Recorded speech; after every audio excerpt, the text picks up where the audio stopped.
the loss of 3,500 jobs direct, thousands more in the pipeline feeding into it. Them jobs were decent, well-paid jobs where people could actually feed the families, look after the families, and they're just not being replaced. So it was absolutely devastating for the area. You look at the money you earn, it puts money in your pocket, you've got money then to spend in the local shops, so the local economy thrives, and when that's taken away from you, you're still paying the bills, but maybe you're not going to cinema, maybe you're not going out to the restaurant. That goes...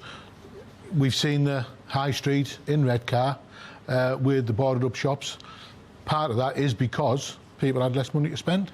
And I guess someone like this, the Workies Club, would have been a lot busier. Absolutely, would have been. It's a huge venue, nice venue. But I guess what's done is done, Brian. Or do you see any way back for the steel industry in this country? Within the country, I think it's paramount that we look after what's left. Up in Scunthorpe and up in Wales, we have to. It's just a strategic asset. As for Teesside, I don't think we'll ever see it back again on Teesside, which is an absolute crime with all the history that's been there.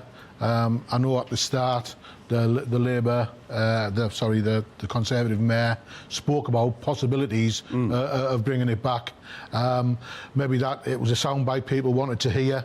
I didn't believe it then, and I certainly don't believe it's coming back now. And do the Labour Party offer any hope to areas like this? I have to be fair, I don't think they do. And you as a former Labour councillor saying that? Yeah. Brian, you sound pretty disenchanted with the whole thing. Well, I am. We look what's going on down on the Steelworks old site now. They're stripping it, they're cleaning it, they're getting ready for the industry that's coming. We've been promised 20,000 jobs.